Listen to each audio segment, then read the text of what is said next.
നോമ്പ് കാലമാണ്, ഉത്സവകാലമാണ്. എന്നാൽ പിന്നെ രണ്ടിനെയും ആഘോഷം ഒരുമിച്ചാക്കിയാലോ? കോഴിക്കോട് താവണ്ടി ക്ഷേത്രത്തിൽ നിന്നാണ് ഇത്രയും മനോഹരമായൊരു മതത്തിൻ്റെ സൗഹൃദത്തിൻ്റെ കാഴ്ച. എന്താണ് ഇങ്ങനെയൊരു നോമ്പ് തുറ, ക്ഷേത്രവുമായി കേന്ദ്രീകരിച്ചൊരു നോമ്പ് തുറ എങ്ങനെയാണ് ഇങ്ങനെയൊരു ഇതിലേക്ക് എത്തിയത്? സാധാരണഗതിയിൽ ഇപ്പോൾ ഒരുപാട് കാലമായിട്ട് ഉത്സവം നടന്നുകൊണ്ടിരിക്കുന്ന ഒരു ക്ഷേത്രമാണിത്. പക്ഷേ ഇത് ചരിത്രത്തിൽ ആദ്യമായിട്ട് നടക്കുന്ന ഒരു ഇഫ്താർ മീറ്റാണ്. ഉത്സവത്തോടനുബന്ധിച്ച് ഇതുപോലെ ഒരു ഇഫ്താർ നടത്തണം എന്ന് ഇതിൻ്റെ ഭാരവാഹികൾ ആലോചിച്ചപ്പം വലിയ അഭിമാനത്തോടെയും സന്തോഷത്തോടും കൂടി ഈ മഹല്ല് കമ്മിറ്റികളൊക്കെ ഏറ്റെടുക്കുന്നതാണ് നമ്മൾ കാണുന്നത്. ഇപ്പം തൊട്ടു മുമ്പ് സംസാരിച്ചത് ഇവിടുത്തെ ഒരു മഹല്ലിൻ്റെ ഭാരവാഹിയാണ്. അപ്പം മെമ്പർ സംസാരിച്ചപ്പോഴും മഹല്ല് ഭാരവാഹി സംസാരിച്ചപ്പോഴൊക്കെ പറഞ്ഞത് ഞങ്ങൾക്കൊക്കെ വലിയ സന്തോഷം പകരുന്ന, ഒരു പക്ഷേ നമ്മളൊന്നും ചരിത്രത്തിൽ ഈ പ്രദേശത്ത് കാണാത്ത ഒരു പുതിയ അനുഭവമായിട്ട് ഇത് മാറുകയാണ്. ഒന്നാമത് നമ്മളൊക്കെ സൗഹൃദം എപ്പോഴും നമ്മൾ പറയുന്നതല്ലാതെ പ്രവർത്തന പദത്തിൽ എങ്ങനെ എന്നതിനെക്കുറിച്ചൊക്കെ നമുക്ക് ഇടയിൽ ആലോചനകൾ നടക്കാറുണ്ട്. പക്ഷേ ഇത് പ്രകടമായ ഒരു സൗഹൃദമാണ്, ഒരു മതമൈത്രിയുടെ ഏറ്റവും നല്ല മനോഹരമായ ഒരു ദിവസമായിട്ടാണ് ഞങ്ങളിതിനെ കാണുന്നത്. അപ്പം ഇതുപോലെയുള്ള ദിവസങ്ങൾ ഉണ്ടാവണം. ഇത് തുടർന്നു പോകേണ്ട ഒരു പ്രക്രിയയാണ്. ഒരു ഇഫ്താർ കൊണ്ട് അവസാനിക്കേണ്ടതല്ല. നമ്മളുടെ ഇടകലർന്നുള്ള ഈ ജീവിതം ഹിന്ദുക്കളെന്നോ മുസ്ലിങ്ങളെന്നോ ക്രിസ്ത്യാനികളെന്നോ വകവ്യത്യാസമില്ലാതെ എല്ലാവരും ചേർന്ന് നിന്ന് ഞങ്ങളൊന്നാണ് എന്ന സന്ദേശം പകർന്നു നൽകാൻ കഴിയുക എന്നത് കാലഘട്ടത്തിൻ്റെ അനിവാര്യതയാണ്. ആ അനിവാര്യതയാണ് ഒരു ക്ഷേത്ര കമ്മിറ്റി ഏറ്റവും മനോഹരമായി ഇന്നിവിടെ നടപ്പിലാക്കുന്നത്.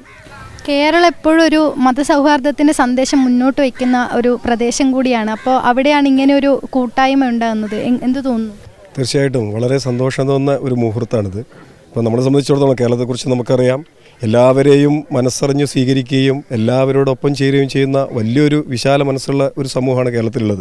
പ്രത്യേകിച്ച് ഇപ്പോൾ കാപ്പാട് തന്നെ നമുക്കറിയാം, അധിനിവേശത്തിൻ്റെയും അതോടൊപ്പം പല മതമൈത്രിയുടെയൊക്കെ വലിയൊരു മകുടോദാഹരണം ഇവിടെ ഒരു ചരിത്രപരമായിട്ട് കാപ്പാടിനുണ്ട്. അപ്പോൾ ആ ഒരു കാപ്പാടിൻ്റെ ആ ഒരു ചരിത്രത്തെ അന്വർത്ഥമാകുന്ന തരത്തിൽ ആ തലമുറയിലെ അവർ കൈകാര്യം ചെയ്തിരിക്കുന്ന കാര്യത്തിൽ ചോർന്നു പോയിട്ടില്ല എന്ന് പുതിയ തലമുറക്ക് കൈമാറി കൊടുക്കുന്ന ഒരു പ്രവർത്തനമാണ് ഇപ്പോൾ താവണ്ടി ക്ഷേത്ര കമ്മിറ്റി നടത്തിയിരിക്കുന്നത്. ഇപ്പോൾ ഇന്നത്തെ കാലത്ത് തീർച്ചയായിട്ടും ഈ മാനവികത നഷ്ടപ്പെട്ടുകൊണ്ടിരിക്കുന്ന, അല്ലെങ്കിൽ നമ്മളൊക്കെ ചെറിയ ചെറിയ തുരുത്തുകളായി മാറിപ്പോകുന്ന ഒരു സമയത്ത് എല്ലാവരെയും ചേർത്ത് പിടിക്കലാണ്, കൊടുക്കലും വാങ്ങലുമാണ്, പരസ്പരം സ്നേഹം പങ്കുവെക്കലാണ് ജീവിതം എന്ന വലിയൊരു സന്ദേശമാണ് ഈ ഒരു പരിപാടിയിലൂടെ ക്ഷേത്ര കമ്മിറ്റി മുന്നോട്ട് വെച്ചിരിക്കുന്നത്. വളരെ അഭിമാനത്തോടുകൂടിയും സന്തോഷത്തോടുകൂടിയും ഞങ്ങളിതൊക്കെ ഇത് സ്വീകരിച്ചിരിക്കുന്നത്. ഈ കാപ്പാട് ഈ ക്ഷേത്രത്തിൽ വളരെ കാലമായി ഇവരൊക്കെ ഒരുമിച്ച് ഉത്സവങ്ങൾ കൊണ്ടാടിയിരുന്നൊരു സ്ഥലത്താണ്. 3 വർഷമായി ഇവർക്ക് ഒരുമിച്ച് ഈ നോമ്പുകാല ആയതുകൊണ്ട് തന്നെ പകൽ സമയത്ത് ഇവർക്ക് ഒരുമിച്ചിരിക്കാൻ പറ്റുന്നില്ല. അതിനൊരു പകരമായിട്ടാണ് ഇങ്ങനെയൊരു നോമ്പ് തുറ സംഘടിപ്പിച്ചിരിക്കുന്നത് അല്ലേ? ഞങ്ങളുടെ എല്ലാ സഹോദരരും എല്ലാ പരിപാടികളിലും പങ്കെടുക്കണം എന്നുള്ള ആഗ്രഹം കൊണ്ടാണ് ഞങ്ങൾ ഈ കമ്മിറ്റി ഇങ്ങനൊരു തീരുമാനം എടുത്തത്. എല്ലാവർക്കും സന്തോഷം തന്നെയാണ്, ഞങ്ങൾക്കും സന്തോഷമാണ്, അഭിമാനമാണ്. ഇവരെല്ലാവരും ഞങ്ങളുടെ കൂടെ എല്ലാ ആഘോഷങ്ങൾക്കും കൂടെ ഉണ്ടാകുന്നതാണ്. അതുകൊണ്ട് തന്നെ ഇങ്ങനൊരു തീരുമാനം എടുത്തത്. വളർന്നു വരുന്ന കുട്ടികളിലേക്ക് കൂടി ഇത് വളർന്ന് ഇനി വരുന്ന തലമുറയും ഇങ്ങനെ കണ്ടുപഠിക്കണമല്ലോ. അതുപോലെ നല്ലതിൽ കൊണ്ടുപോകാനും നമ്മളിതുപോലത്തെ എല്ലാവരും സഹകരിക്കാനും നമുക്ക് കഴിയട്ടെ. അത് തന്നെയാണ് പറയാനുള്ളത്. ഈ ഒരു പലതിൻ്റെയും പേരിൽ അങ്ങോട്ടും ഇങ്ങോട്ടും വെട്ടിപ്പിടിക്കുന്ന ഈ കാലഘട്ടത്തിൽ ഇങ്ങനെയൊരു മതസൗഹാർദ്ദം എന്നും നിലനിൽക്കട്ടെ. കാപ്പാട് എല്ലാവർക്കും ഒരു വലിയ നല്ലൊരു സന്ദേശം നൽകട്ടെ. ഈ ഒരു നോമ്പ് കാലത്ത്, ഉത്സവകാലത്ത് വലിയൊരു സന്ദേശം നൽകട്ടെ. ക്യാമറമാൻ അനുരൂപ് ചീക്കോടിനൊപ്പം ദൃശ്യ പുതിയട, മീഡിയ 1, കോഴിക്കോട്.